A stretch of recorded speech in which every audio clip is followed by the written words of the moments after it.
अस्सलामुअलैकुम। MGT 502 organisational behaviour की assignment number 1 का सोल्यूशन आज हम इस वीडियो में करेंगे। अगर आप मेरे चैनल पर नए हैं तो मेरे चैनल को सब्सक्राइब करें और बेल आइकन पे क्लिक करें ताकि हर आने वाली वीडियो आप तक पहुंच सके।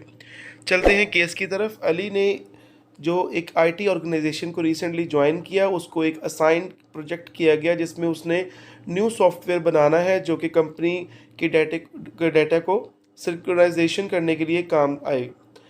उसने असाइन टास्क पे जो है उसने बहुत अच्छा काम किया।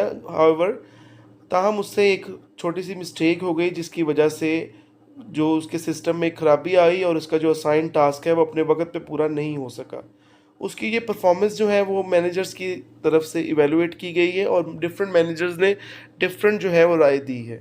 मैनेजर ए ने बताया कि इससे जो मिस्टेक इसकी हुई है और ये जो अली की परफॉर्मेंस है वो उस पर पूरा नहीं उतरता। मैनेजर ए के अकॉर्डिंग जो मिस्टेक पॉइंट आउट हुई है और उसने ये बताया कि जो अली का काम है वो उसके स्टैंडर्ड पे पूरा नहीं उतरता और ये उसके लिए जो उसको प्रोजेक्ट दिया गया वो इसको फोर्सफुली दिया गया था जबकि वो इसको करने के लिए तैयार नहीं था। It was very demoralising for Ali and he was force to complete the assign task. उससे ज़बरदस्ती ये काम करवाया गया। जबकि मैनेजर बी के according Ali was required to attend the weekly training sessions. उसने कहा कि अली को वीकली ट्रेनिंग सेशंस को जो है वो अटेंड करने की ज़रूरत है ताकि वो अपनी परफॉर्मेंस को इम्प्रूव कर सके। एक वीकली ट्रेनिंग सेशन को अटेंड करने की ज़रूरत है ताकि वो अपनी परफॉर्मेंस को जो है वो बेहतर कर सके। और उसको अगर ये भी उसने डिसाइड किया है कि अली को एक दिन की छुट्टी मिलेगी अगर अली जो है वो अपना असाइन टास्क जो है वो पूरा कर सके और वो उस जो है दूसरे मैनेजर्स की तरफ से उसको मनफी जो है वो तासरात का सामना करना पड़ रहा है। मैनेजर सी ने ये कहा है कि the manager has penalised Ali and has deducted his 1 day salary. Manager सी के अकॉर्डिंग इस मैनेजर ने अली को पेनलाइज कर दिया है और उसकी एक दिन की सैलरी जो है उसको काटने का फैसला किया है। ये थे मुख्तलिफ मैनेजर्स की राय। अब according to contingent consequence in Skinner's operant conditioning model, identify which particular method has been adopted by the above managers to control the behavior of Ali with proper justification। आपने ये बताना है कि इस जो है आपको कंडीशनिंग मॉडल जो आपको बताया गया है इसके अकॉर्डिंग कौन सा पर्टिकुलर मेथड जो है वो मैनेजर्स की तरफ से अडॉप्ट किया गया है कि वो अली के बिहेवियर को कंट्रोल कर सकें और इसकी आपने प्रॉपर जस्टिफिकेशन भी देनी है। बाकी ये सारा कुछ वही है जो कि एक आम असाइनमेंट्स की रिक्वायरमेंट होती है। चलते हैं इसके सोल्यूशन। MGT 502 ऑर्गेनाइजेशनल बिहेवियर की असाइनमेंट 1 का सोल्यूशन आज हम इस वीडियो में करेंगे। आपने इसको कॉपी पेस्ट नहीं करना, आपने इसको पढ़ के फिर सॉल्व करना है और अपना लेसन नंबर 5 जो उसमें आपको ये डिटेल दी गई है वहाँ से आपने पढ़ना है। तो क्वेश्चन ये था पहले कि कौन से ये जो सारे मैनेजर्स हैं इन्होंने कौन सी टेक्निक यूज़ की है। तो इन्होंने जो रीइंफोर्समेंट की जो टेक्निक है जो कि ऑपरेंट कंडीशनिंग में पाई जाती है, ठीक है, रीइंफोर्समेंट टेक्निक ये यूज़ की है जो एम्प्लॉय था जिसकी बिहेवियर को सेट करने के लिए, ठीक है। तो मैंने यहाँ पे केसेस लिख दिए ताकि आपको समझ आ सके। मैनेजर ने पॉइंट आउट किया था कि मिस्टेक उसने पॉइंट आउट की और उसको कहा कि आप जो काम है वो अपने स्टैंडर्ड के मुताबिक नहीं कर रहे, जो कि अली के लिए बड़ा जो शर्मिंदगी का बाइस था। और उसने फिर कहा कि आपको जो काम के लिए ज़बरदस्ती लाया गया है काम करवाने के लिए, ठीक है। तो इसके मुताबिक क्या है कि इसने जो मैनेजर ए ने अडॉप्ट की है वो एक्सटिंक्शन जो है वो अडॉप्ट की है टेक्निक।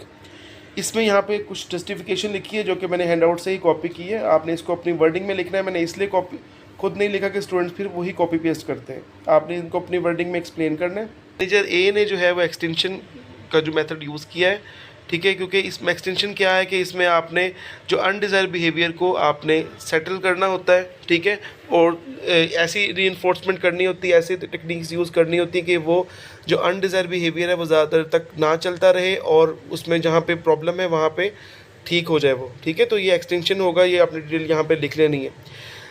मैनेजर बी ने कहा है कि आपने जो आपको वीकली क्लासेस लेने की ज़रूरत है ट्रेनिंग सेशन की, ताकि अपनी परफॉर्मेंस को आप इम्प्रूव कर सकें और इसके लिए आप एक दिन की छुट्टी भी ले सकते हैं। और जो अली है वो अक्सर नेगिंग बाय मैनेजर्स की तरफ से वो मैनेजर उनको देखते रहते हैं कि नेगिंग होता है कि उसको तंग करना या उसको बार बार देखना कि तुम यहाँ से गलती कर रहे हो, यहाँ से गलती कर रहे हो।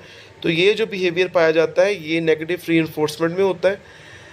It increases the probability that desired behaviour that occur by removing a negative consequence. जो नेगेटिव कॉन्सिक्वेंस है उसको ख़त्म करके ये बिहेवियर हासिल कर लिया जाता है कि जो बिहेवियर हमारा रिक्वायर्ड है जब भी कोई काम हम लोगों ने करवाना होता है। तो इस नेगेटिव जो कॉन्सिक्वेंस में आप एम्प्लॉय को ट्रेनिंग देते हैं ताकि डिज़ायर हमारा जो बिहेवियर हासिल हो जाए, और इसमें जो नैगिंग बार बार की जाती है मैनेजर्स की तरफ से ताकि इंडिविजुअल जो है वो अपनी तवज्जो हटाए ना और उसको ये डर हो कि मुझे कोई देख रहा है और मेरी जो है वो कोई खबर लेने वाला है।